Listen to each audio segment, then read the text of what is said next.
Hey, this is Adam from Rivers of Nile, and you're watching Richard Metal Hey, what's up, Fan. guys? Episode 331 of Richard Metal Fan Interviews, calling from Zoom, and I'm here with Adam Biggs of Rivers of Nile. How are you doing today, Adam? It's great to be able to have you on today. Yeah, man, I'm doing well. How are you? Not too bad, not too bad. Got home from work about like 20 minutes ago, and I'm ready to interview you. Sweet. Let's do it. Hell yeah. So kind of what I want to talk about is, or the format of the show is I want to talk about like, your musical history as well as I want to talk about the new album and do a rundown of your discography, but take me back to young Adam Biggs. So kind of growing up, what were the first bands that got you into metal? What made you want to slap at a bass? Well, um, to start at the very beginning, I guess the first time I was ever really like cognizantly aware of metal music was my dad had a few Judas Priest records. And he had the artwork hanging on the wall in the house and stuff like that. He wasn't like a huge like metal guy other than that, but just really liked Judas Priest. So that was like I remember listening to like Breaking the Law and Hellbent for Leather and stuff like that, and like that being aware of that for the first time. But then also when I was a kid, new metal was huge, and so bands like Korn and Marilyn Manson and stuff were like they were all over the place on MTV, which was big for me at the time. So that was an easy gateway into more music with heavy distorted guitars, and yeah, I guess that bridges pretty easily into bass playing in particular. Like I didn't really know much about the instrument at all. I didn't really know that a bass guitar was a thing until I heard Korn. Yeah. And then I saw, I heard Fieldy playing, and I was just like, what instrument makes that weird clanky noise? Like I like that, and so that kind of got me started on it, and then you know, and here we are today.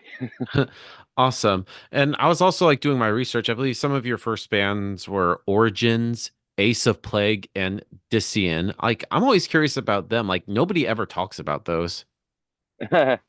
Yeah, it was yeah, Age of Plague was my first like real like death metal band. Like we had started that band, and it was called something different. It was more of like a metalcore kind of band, but uh try kind of started to break more into heavier, death metal themed stuff later, and then we changed the name of the band, and it became like we were full force, like wanted to be a death metal band. Um, it, I think the EP is floating around out there somewhere. Origins was a band that I was in with some friends that I had in high school, and and then we kept going beyond. It was like just a straight up like progressive rock band. Started out, sounding kind of like, Yes or Mahavishnu Orchestra or something like that, and then later got very into, sounding a lot like the Mars Volta and things like that. So that was a fun band, for a long time to be in, and they kind of like shaped my hunger for like, you know, outward expansion, like of the sounds that I could use as a musician. Like that was truth be told, that was the first time that there's an Origins full length record out there that has like saxophones and stuff on it. Yeah, So that was the which little first would you time I know? yeah, well, I mean, it's sort of, partially responsible for Rivers of Nile's use of it. Like took that context, and I was like, huh, well, we could just use it here. And it was a desire to make things more progressive like that, like the attitude that was prevalent in that band. Awesome. Um, and Dician was Brody and I's first band together. It was like this kind of thrashy little number, and we played shows locally a lot, and yeah, that's how Brody and I kind of solidified our creative partnership. Cool. And then going into forming Rivers of Nile, because I know the band formed in 2009, so I know you recently celebrated 15 years of the band. Like, is it crazy? Is there, do you still thought that Rivers of Nile would still be around for 15 now, going on 16 years later? Yeah, I mean, there have been a number of times, especially kind of early on, that I was maybe a little concerned that it might not be that way. Uh, like that we might not continue, but it's just like it just we always it's hard to think about the future because it's always like we're just doing the next thing and then the next thing and then the next thing, and now here we are 15 years later. I mean, like I don't know, and it's the same thing now where like if anybody asks me like, well, where do you see yourself in another 15 years? I'm like, I'm not really sure. Like I'm sure we'll just, we'll keep following these breadcrumbs and we'll see what happens. Yeah. And then tell me about like that first EP hierarchy. I just think that's like very raw sounding. Like, where was that recorded at? That was actually recorded at in Lancaster, Pennsylvania, with the guy who still does our records to this day, Carson Slovak. He's a Atrium Audio. The original version of Atrium Audio used to be called Century Studios, and we recorded that with him because he was around in the scene and like kind of responsible for all the like really good sounding recordings local bands in our scene had. So it was like got to go with Carson. Got to get with him. Yeah. Um, and yeah, Yeah, I still think it's raw sounding now, but I remember at the time when we first recorded it, just being like, man, this sounds perfect and polished and sounds awesome. But now it's amazing how much deeper into that rabbit hole you can go. yeah, like especially like those like chambers of civility, like human adaptation, like ultimate sentience and postmortem prostitution. Like it's just like only 15 minutes long, but it's just killer from beginning to end. Yeah, man, it was fun to record that because it was I think I had just we or all of us had pretty much just started college and uh but we weren't very entertained by going to class. So I just remember sitting in class all day just being like, man, can't wait to get out of here and go record some more heavy riffs. Yeah. And then kind of like going talk about the next EP, Temporarily Unbound. I like that. Did you really want it to after like Hierarchy to like try to like expand upon the sound? Yeah, I think that was definitely a big part of of the thing there because I think there was a little hint of like some non-brutal stuff on Hierarchy, and we were just like, oh well, what if we try and branch out a little more and do a little more like clean guitars and like kind of like more a little more progressive kind of song structuring and see how that works out. It's an interesting EP. I think it's kind of underrated in our Yeah, I discography. agree too. It's underrated too. I put it's like in up there with the rest of y'all's discography. Yeah, sweet. Yeah, Yeah, it's a cool one. yeah. But then if eventually then of course you started playing around like Pennsylvania and stuff, and then you got signed to Metal Blade Records. So how did they find Rivers of Nile? Well, uh, they found us because well actually it's funny because Eric Rutan, who ended up producing our first full length, uh, actually hit us up on MySpace, uh, looking, asking if we would be interested in recording with him, and we were just like just on a DM, and we were like, yeah, we would, but we're desperately broke, and we don't have a record label or any real means of like legitimately recording with you. So we're gonna have to figure that out first. And so I think that kind of started the ball rolling on like getting us shopped out to this label and that label. And naturally, I think because Eric at the time had been really involved with Metal Blade, so I think yeah that we came across their desk and things just worked out from there. Yeah. And then tell me about the first album, The Conscious Seed of Light. I think that's a really great album. So what was sort of like the whole writing and recording process or and also like the mindset making like the debut full-length Rivers of Nile album?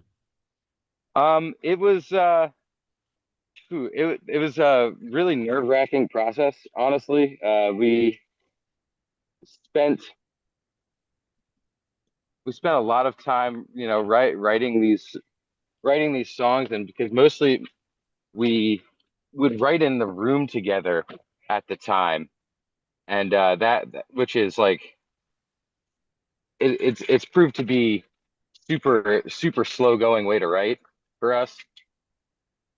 So like it was a little frustrating, and we'd already had members of the band sort of start to like show that they weren't like interested in the music anymore, and it was this whole big thing that we had to go down to Florida and record this thing, and it was costing us tons of money, but and it was so, and also Eric is like, he's a top tier producer. He, expects really professional results from what he does, and I it just sort of seemed like we weren't really prepared to do that record. But I think at the end of the day, we kind of squeezed out some gold out of it, and it was, it was an interesting session, but I think it was kind of a proving ground for us. Yeah. Yeah, and I know this is also the first of the four albums to have like the four part concept being around the four seasons, like the first one being spring and stuff. So what kind of inspired that concept?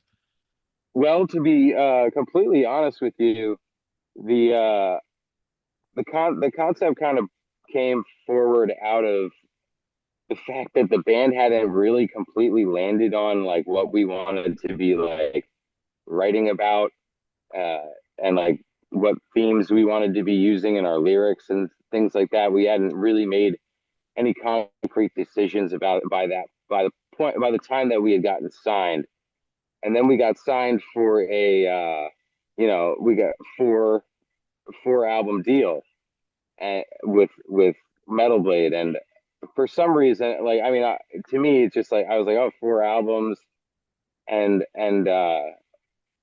it just kind of, being that we're from Pennsylvania, like the seasons are very like, very present thing in a Pennsylvanian's life, and it felt like a kind of uh, it felt like a theme that, even if like members of the band weren't like super engaged in like in the concept record aspects of things, like everybody can always go back and be like, I understand spring, I understand fall, I understand all of these things, and have something to draw upon.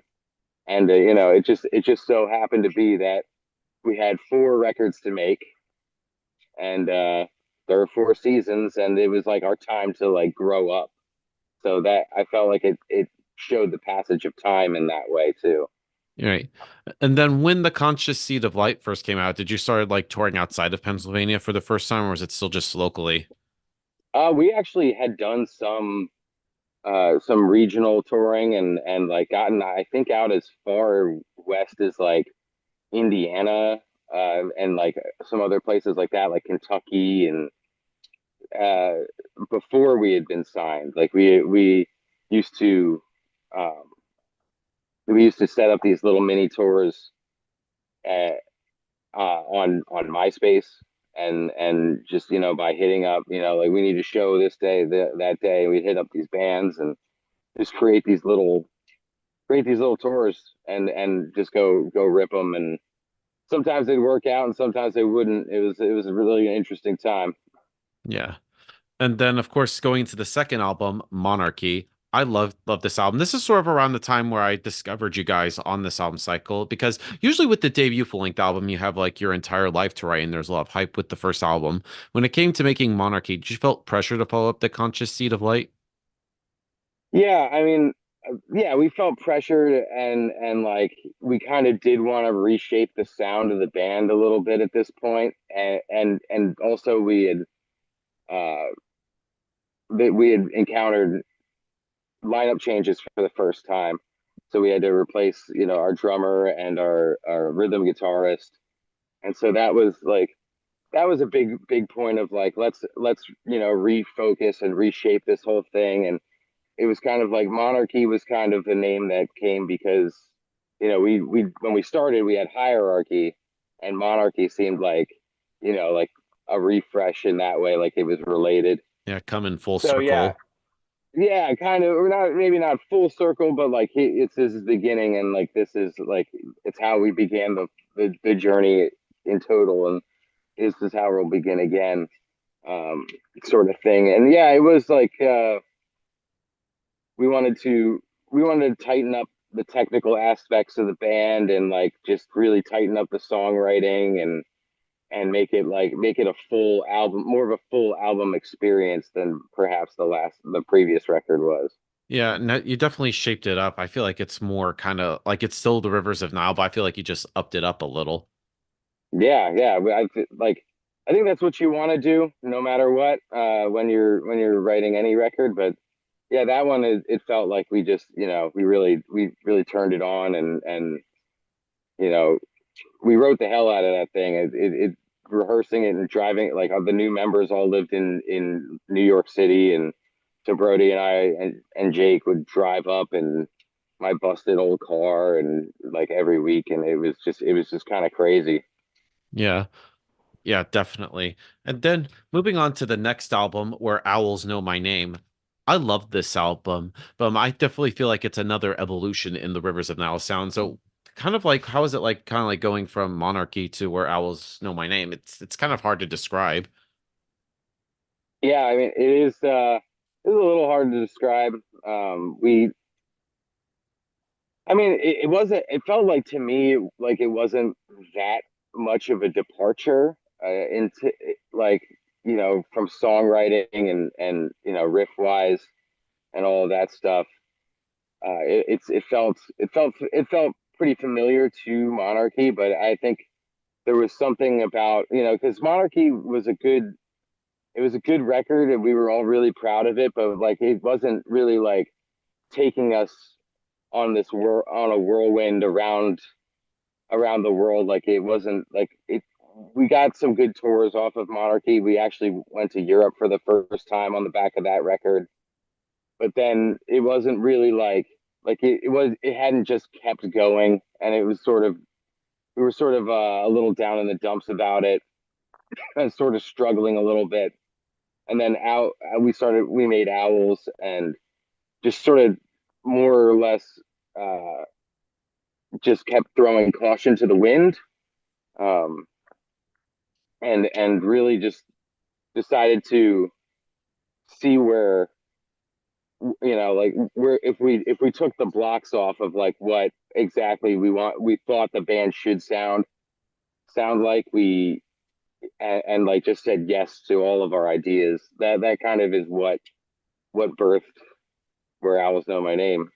Yeah, and I also love the incorporation of like the saxophone. So what kind of inspired that? Because that's the first time you ever hear like metal and a saxophone together. Because that's nothing you would not expect at all.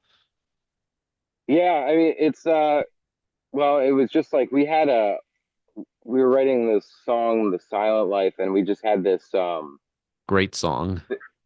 thank you. And we just had this section that, the section where the song eventually has uh saxophone in it. Originally didn't, and it was just this blank sort of like kind of chill section, and then it led into Brody's guitar solo, and I was just like, well, this doesn't seem like an appropriate place to put another verse worth of lyrics or anything like that. And like he could extend the guitar solo, but it just I liked it as it was. And then so it was like, well, what do we do here? And then it somehow got brought up that a friend of ours, was a sax player, and so we just sent him the demo, and basically we were just like, hey, what would you do over this? Yeah, it was just kind of organically came to be like that. Just we had uh our friend, was just around and down to do the sessions. So Yeah. that's what it came to be. Yeah. Yeah, totally. And I think he nails it. It's Zach Strauss. And I know Yep. live you also have Patrick Corona now playing it. So how different of like Patrick playing the saxophone phone versus Zach? Well, yeah, at first it was, we first met Patrick because Zach couldn't tour, and because he had a teaching job at the time. But then, so yeah, he did the original Owls tour with us, and we got along really well. And he has a clearly a little different style from Zach, but it's it's distinct and it's really cool. Both great players, obviously. But yeah, it's just we had a good relationship with Patrick, and that's why he ended up playing on this new record. Yeah. Yeah, and then if your last album, The Work, I love this album. I thought this was one of my favorite albums from 2021. So tell me Awesome. about this being as is the last album of the four part concept. Yeah. It's a deep, dense record, and it's like kind of a response to the surprise success of something like Owls and us, maybe not on some level, not really being that prepared for it, and just having to fit your life together as a full-time touring musician when you've been kind of digging in the dirt for so long, and kind of still continuing to do so. And I think that's, if this was like if this whole thing, like I said, was supposed to be, teaching a young band to grow up, like this is like I feel like the work represents kind of like full adulthood, just like the winter, like the loneliness of like you're on your own now, kid. Yeah. Kind of that kind of feeling is what comes with the work. Yeah. And then of course you toured for the work for a little while. And then of course like Jake and John both left the band. So how hard was it to see them like or was what or your reaction where they're like, hey, we're done. It was you know, it was both situations were completely unique. They weren't related to one another, and with both of those guys, and I think a lot of the times, it just boils down to this really. When people are doing this, like it's a big thing, it's a big life choice, and it's like really hard to maintain a home life that has any value, and then also touring as much as you can. And sometimes it's less, sometimes it's more, and sometimes it's like if the return isn't that great, and it's just it's hard to model your life around it, and it catches up with people sometimes, and that's why I ultimately see people, sometimes musicians that people love leave bands, and I mean both of these guys had, you know way more going on that we could get into, but it really does come down to that. It comes down to that with anybody that's been in the band and isn't anymore. Comes down to that, it just doesn't fit into their life anymore. Yeah. And of course now we have the new self-titled album which comes out May 30th. So how was the whole writing and recording process like for the new album? It was actually really good. It was really comfortable and fun, and everybody was uh, everybody was in top form, and it just like felt like we were ready to just prove that, even through all of the changes, that we could still be that band that people remember and love, and the band that we love too. Yeah. And musically, did you want it to continue in the same vein as the work, or being as is like a new album, new members changes? It's almost like you wanted to do something different and be almost like a new fresh start for Rivers of Nile. Yeah, I mean, it's a little of both. I wouldn't say it's a direct continuation of the work in particular. Like I think it's a, like anything, it's just like it's always just a response to like each new thing you do feels like a response to the last thing that you did.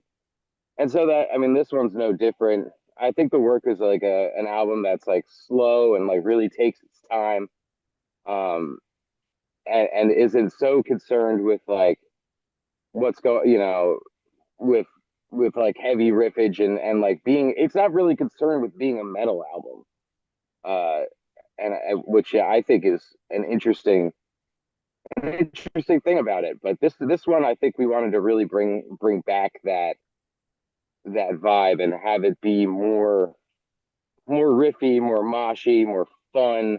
Just overall focus on having it be more of a good time, I guess, sonically.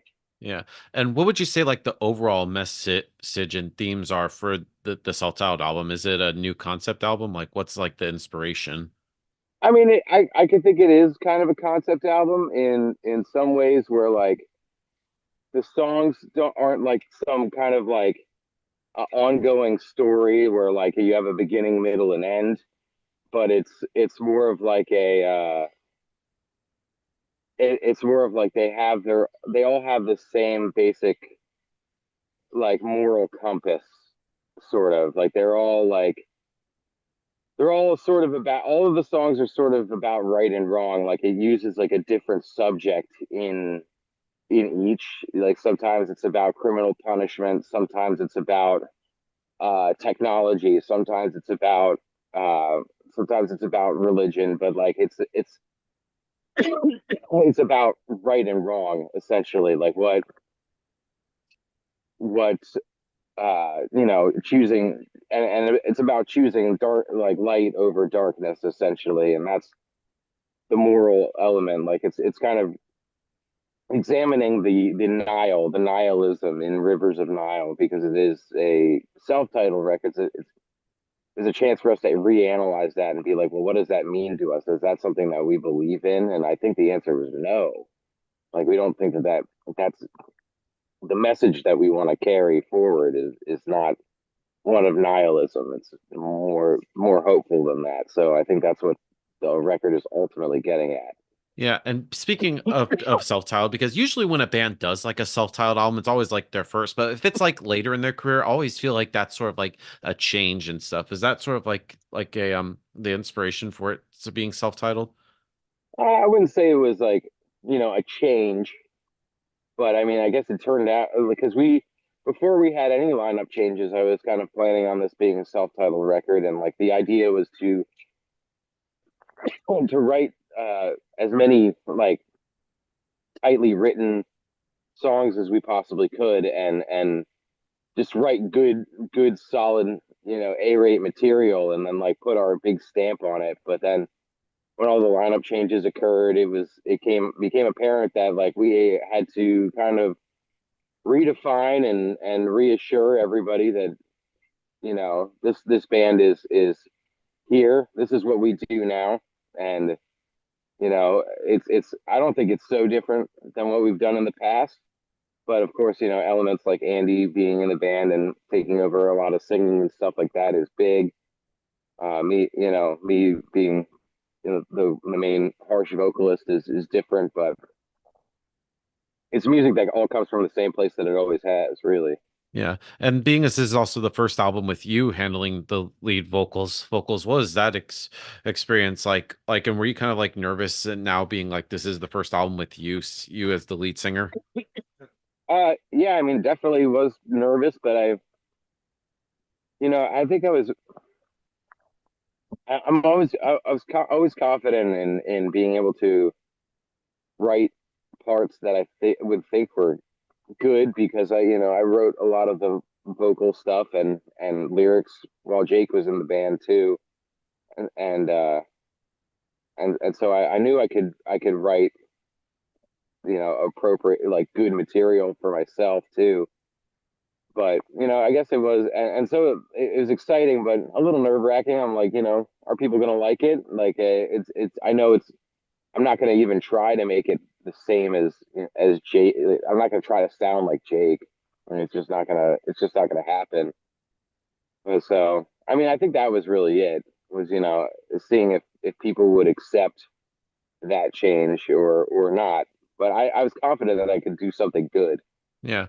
And before that, did you wanted to try to find a new singer, but then you were kind of like, you know what? I'll sing. I mean, like, because Jake kind of left us very abruptly in the middle of a tour, and we had to kind of scramble to figure something out. So ended up happening was that I just sort of like uh just felt like a deer in the headlights at the one New York show that we were playing on this tour, and I was just like, I'll just do it. I'll just sing these songs, and then I don't know how I did because I just kind of blacked out and did it, but I don't know.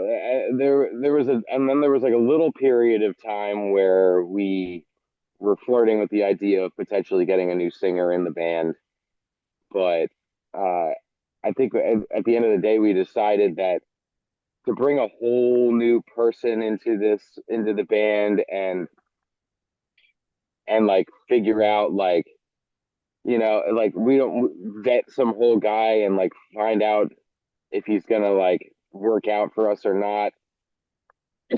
Well, that seemed like a huge hassle versus you know we had something that was pretty much road tested at this point in me doing the vocals. So it seemed like an easy choice for most of the band to just stick with that. Yeah. Yeah, total. Yeah, definitely. And of course, like singing and also so playing bass, like when you first did that first show with you on vocals, how hard was it to like sing and play bass at the same time? I mean, honestly, it was a little easier than I had expected it to be. I guess, having written a lot of the majority of the songs that we were playing and just having it in my head already, I just kind of like let go of let my hands do what they knew how to do, and then I just sang the songs.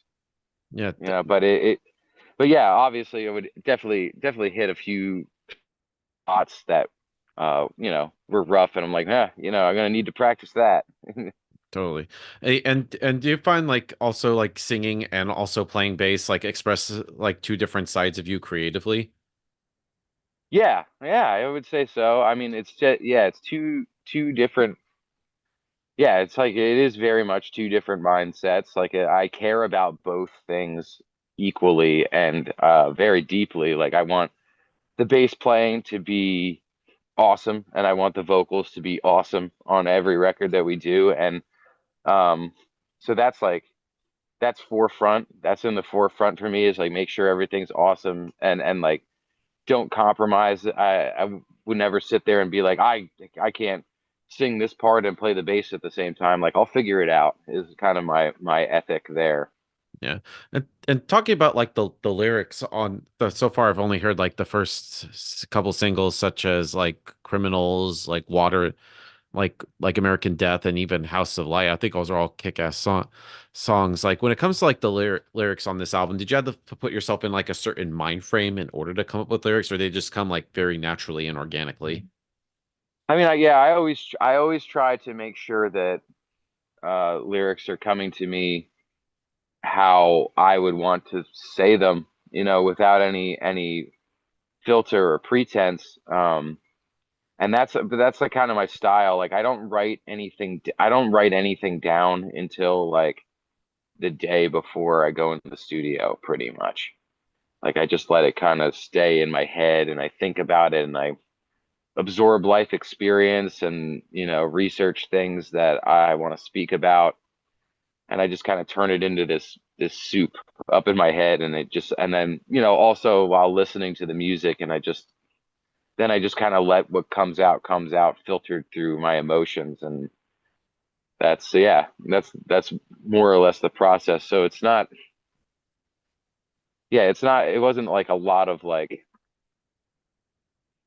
yeah, it's not a lot of premeditated ideas on this record because it was, I didn't have that anchor point of like going back to like this is about a season or something. Like I had to really like, and that kind of let me like just go look around at the world around me a little more, and that's like I think gets where the album gets its kind of dystopian tone to it a little bit, maybe a little paranoid tone as well. Like it's just from me observing things going on in the world around me and at large.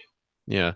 And talking about like your bass playing, because I know you've heard your fair share of bass player jokes and memes and all that stuff, but Sure. I just think you're very creative with your bass playing, but I think you don't gravitate towards the flashiness, but I feel like you find ways to link what the guitars are doing with the melody and what the drums are doing with the rhythm them. So, but for you, what's like your approach to like tracking basses on every Rivers of Nile album? Well, yeah, I mean, I always want to make sure that the bass has this foundational link to everything else that's going on in the song. Like I want to, hit when the kick drum hits, I want the bass notes to match up with the kick drum.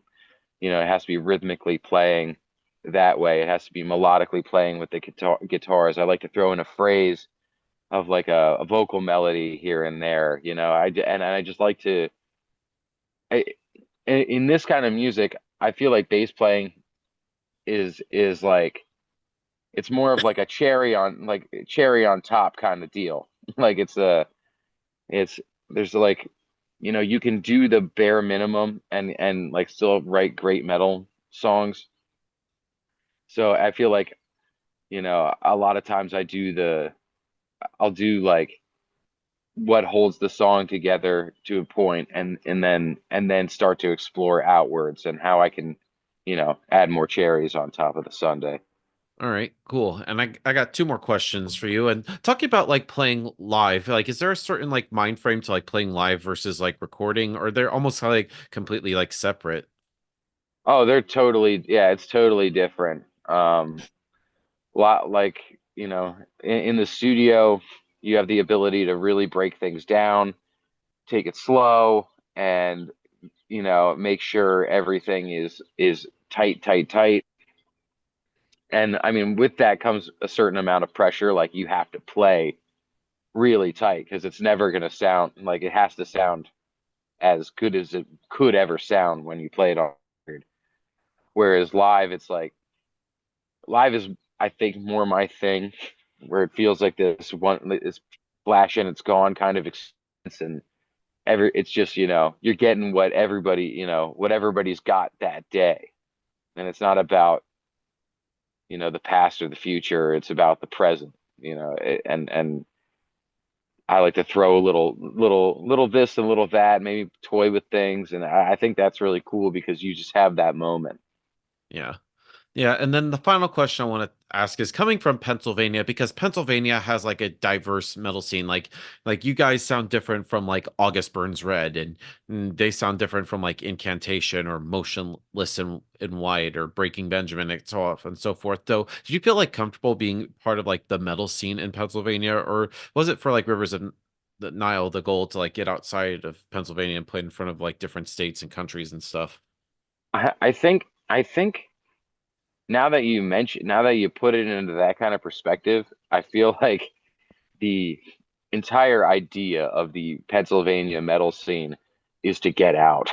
Like it's like all of these bands sound so different, but they're all like kind of swinging for the fences in their own particular corner. Like where they're like, whether it's like a kind of New York hardcore kind of vibe, or like modern hardcore or metalcore, or alternative rock kind of stuff, or death metal. Like it's everybody just like get us on the next train. Like we're trying to get out of here. Nice. And so, kind of also in the end to sort of wrap things up, what's next for Rivers of Nile in terms of because we got the new self-titled album, and is there any like tours and stuff that you also want to plug if you're allowed to announce? Yeah, yeah, we have a full US tour coming up starting on May 22nd with Inner Arma and Holy Fawn and Glacial Tomb. And yeah, really looking forward to that. Runs all the way through June, hitting a ton of cities. Very few days off. Gonna be a real ripper. So yeah, check that out. And then later this year we have a whole bunch of festivals in Europe. So just got back from Europe. Gonna do the States. Gonna go back to Europe, and then we have more touring to do before the year ends as well. So we're You're busy on a boys. grind. Yeah, we're grinding. We're grinding. Now's the time. Time to Nice. grind. So, thank you, Adam, for this conversation. It's great to have you on. It's just any Of final course. words you want to say to the viewers to close this out?